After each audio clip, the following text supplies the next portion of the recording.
After Caitlin Clark's historical game, not only is she a lock for Rookie of the Year, but some believe she might win another extremely prestigious award.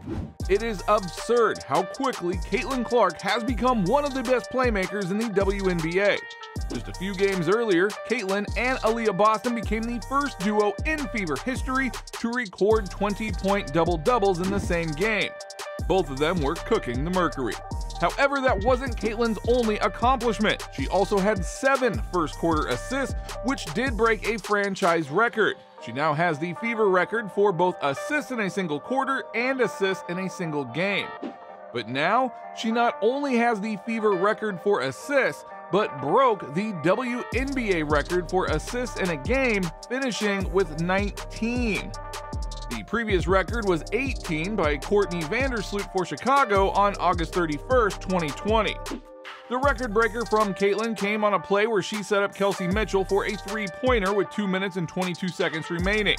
That tied the game at 93, but Dallas closed in with an 8-0 run that included a turnover by Clark, with the Fever trailing by 4 with 36 seconds left.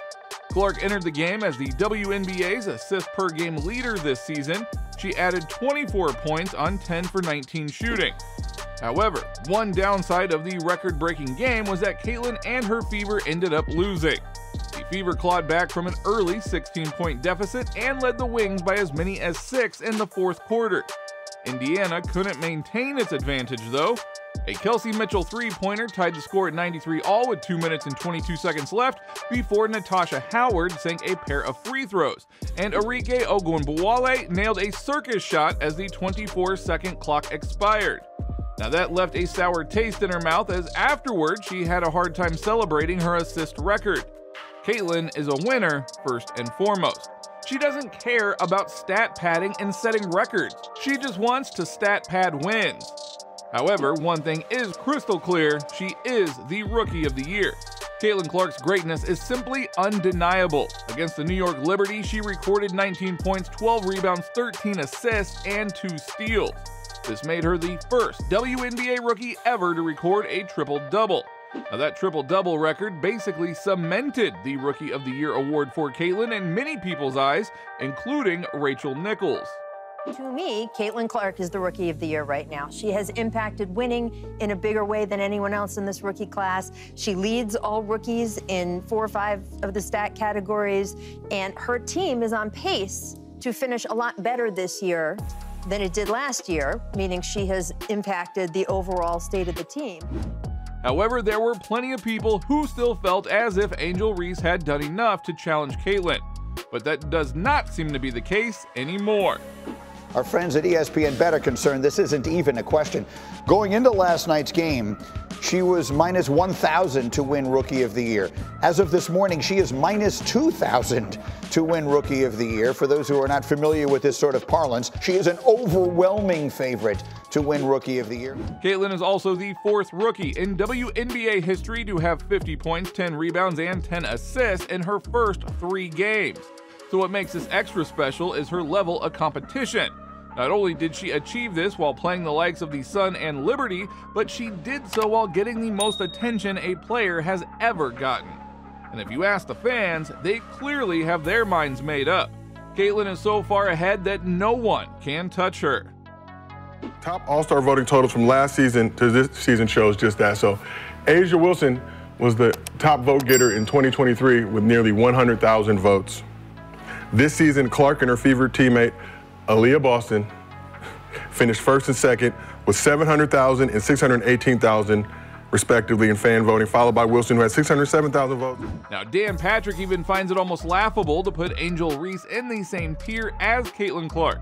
And that has nothing to do with Angel. It is just that Caitlin is a generational talent, and the amount of pressure that is on her shoulders is incomparable to any other rookie. And still, she keeps delivering, like breaking the all-time single-game assist record. And last night, Caitlin Clark put on a show.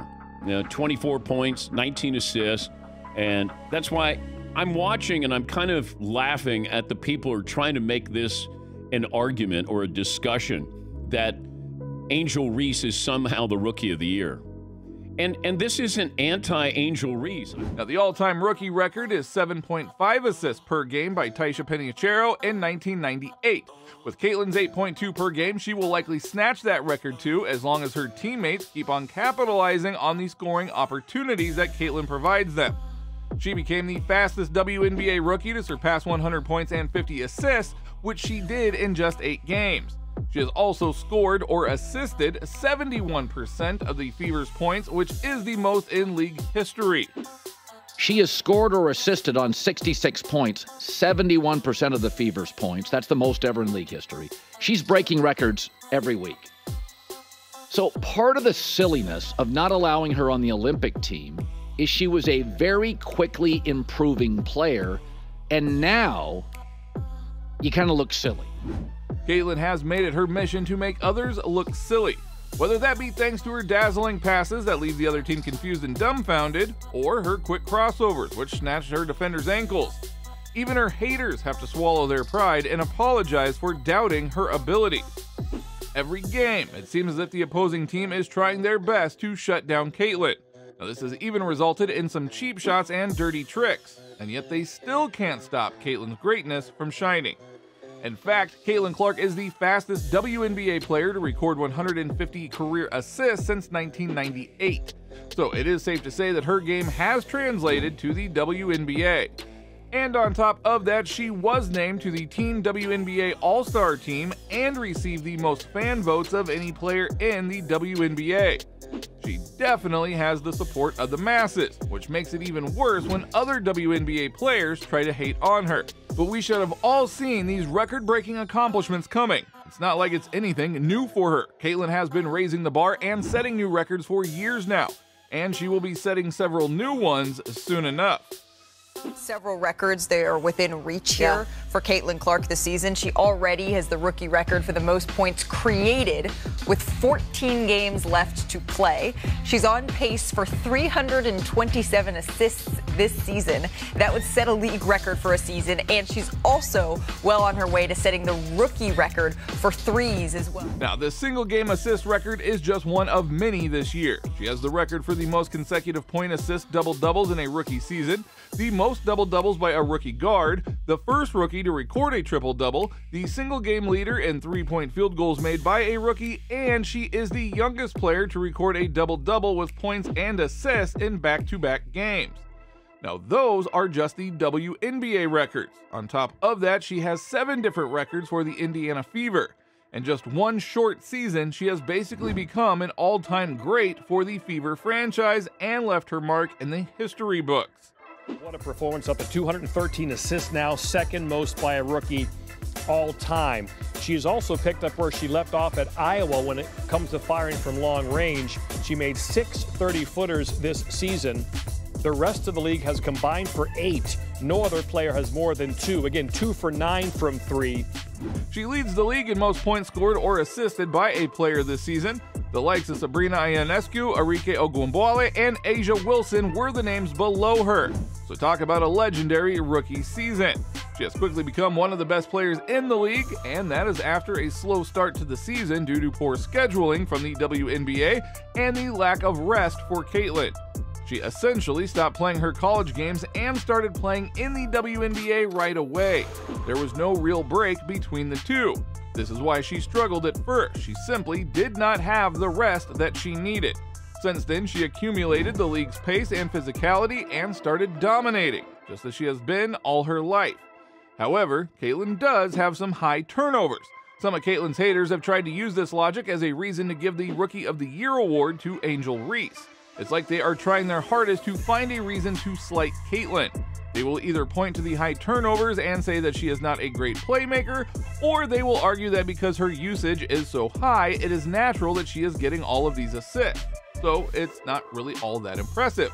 But let's be real, it is something people use to drive their own narratives because they don't want to give Caitlin her credit. Caitlin's playmaking has elevated her Fever teammates as well. Aaliyah Boston is having the best season of her career and was named to the All-Star team. She also received the second most fan votes of any player, which is why the Rookie of the Year is no longer a race. Lock favorite, and I think she won it. I thought Angel Reese had a case with those 15 consecutive double-doubles. She had closed the gap with Caitlin Clark a couple weeks ago where they were something like Clark minus 300, Reese plus 200. And I thought Reese was a good bet at that time, but Caitlin has taken her game to a next level over the past couple of weeks. Some even believe that Caitlin has a shot of finishing in the top 5 of MVP voting as well, let alone the Rookie of the Year award. Although it is a long shot, the fact that her name is already in the running to win such a prestigious award goes to show how legendary her rookie season has been. I think, Alyssa Thomas was in there. Well, guess what? We know Stewie's always there. Caitlin Clark is starting to surge in that as well. And I will not be surprised at all if by the time we get to the end of this season, Caitlin Clark ends up second or third on MVP ballots. Wow. No one is passing Asia. Let's make that very clear. But that's how good Caitlin has been. She is a record-setting machine. Caitlin has lived up to her side of the deal. She is a game changer. There are more eyes on the WNBA than ever before, thanks to Caitlin and her dynamic play. No matter how hard the WNBA tries to spread disinformation about Caitlin, everyone knows that she is going to be an all-time great. As for the Rookie of the Year debate, well, there is no debate. Caitlin Clark is your Rookie of the Year.